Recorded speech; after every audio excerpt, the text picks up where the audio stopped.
दोस्तों, अटलांटिका का नाम सुनते ही आंखों के सामने बर्फ के बड़े बड़े पहाड़ और बर्फीले मैदान दिखने लगते हैं। दोस्तों, अंटार्कटिका महाद्वीप दुनिया का सबसे ठंडा जगह माना जाता है, क्योंकि इस जगह का लगभग 98% भाग हमेशा बर्फ से ढका रहता है और यह बर्फ लगभग 2 किलोमीटर की मोटी परत के रूप में अटलांटिका की धरती पर फैला रहता है। दोस्तों, अटलांटिका महाद्वीप को 2 अलग अलग भागों में बांटा गया है, जिसमें बड़े भाग को पूर्वी अटलांटिका और छोटे भाग को पश्चिमी अटलांटिका के रूप में जाना जाता है। अटलांटिका महाद्वीप एशिया, अफ्रीका, उत्तरी अमेरिका और दक्षिणी अमेरिका के बाद पृथ्वी का 5वां सबसे बड़ा महाद्वीप माना जाता है। अटलांटिका को बर्फीली भूमि का रेगिस्तान भी कहा जाता है, क्योंकि यहाँ पर बारिश नहीं होती है। यहाँ पर केवल ठंडी और शुष्क हवाएं चलती रहती हैं। दोस्तों, अटलांटिका धरती का ऐसी जगह है जहाँ पर अस्थायी रूप से कोई मनुष्य नहीं रहता है। यहाँ पर केवल वैज्ञानिकों के रिसर्च सेंटर हैं, जिसमें कुछ देशों के वैज्ञानिक केवल रिसर्च के लिए यहाँ रहते हैं। इस अटलांटिका महाद्वीप की खोज सर्वप्रथम जेम्स कुक ने 1773 में की थी, लेकिन मौसम खराब हो जाने के कारण वह इस द्वीप से कुछ किलोमीटर दूर ही से लौट आए थे। लेकिन बाद में एक रूसी नौसेना के कप्तान वेलिंग सासेन ने सन 1820 में इस बर्फीले रेगिस्तान को खोज निकाला। दोस्तों, अटलांटिका महाद्वीप इतना ठंडा है कि यहाँ कोई अस्थायी रूप से नहीं रह सकता, इसीलिए इस महाद्वीप में एक भी देश नहीं है। लेकिन इस महाद्वीप में सन 1959 में सारे देश मिलकर एक संधि हुई थी।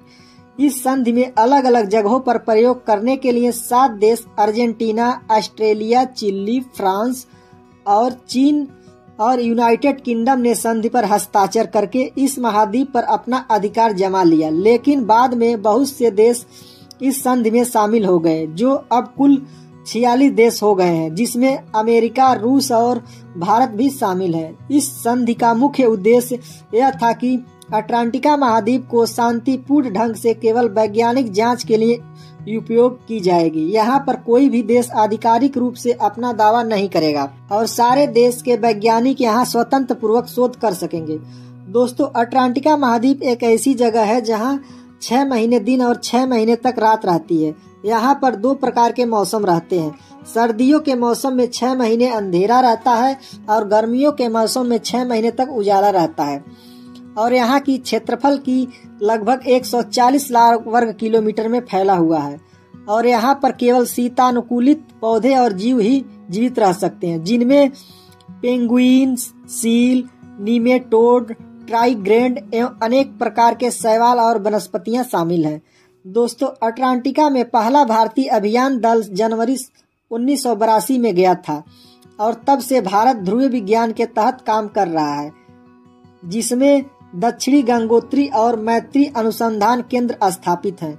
अटलांटिका महाद्वीप का दौरा करने वाले पहले भारतीय व्यक्ति भारतीय नौसेना के मौसम विज्ञानी लेफ्टिनेंट रामचरण थे, जिन्होंने 9 जनवरी सन 1982 में सैयद जहूर कासिम के नेतृत्व में गए थे। दोस्तों, इस समय अटलांटिका महाद्वीप पर्यटन के लिए भी बहुत प्रसिद्ध हो गया है। यहाँ पर पर्यटन की शुरुआत सन 1960 में हुई थी। इसके बाद सन 1970 में ऑस्ट्रेलिया और न्यूजीलैंड के लोगों ने हवाई जहाज द्वारा इस स्थान का दौरा किया था और सन 1999 से 2000 के बीच यहाँ पर लगभग 15,000 यात्रियों ने समुद्री यात्रा जहाज के माध्यम से की थी। अटलांटिका महाद्वीप में भले ही कोई अस्थायी रूप से रहता नहीं हो, लेकिन यहाँ अस्थायी रूप से रहने वाले और शोध कार्यों के लिए आने वाले और पर्यटकों की संख्या 5000 से भी अधिक है। अटलांटिका प्रायद्वीप यहाँ घूमने वाली सबसे अच्छी जगहों में से एक है, जो कि अटलांटिका के उत्तरी भाग में स्थित है। इस स्थान को बर्फ के जंगलों का घर भी माना जाता है। यहाँ की पर्वत चोटियाँ, बड़े बड़े ग्लेशियर और विशाल आसमान के कारण यह प्रायद्वीप बहुत ही लोकप्रिय है।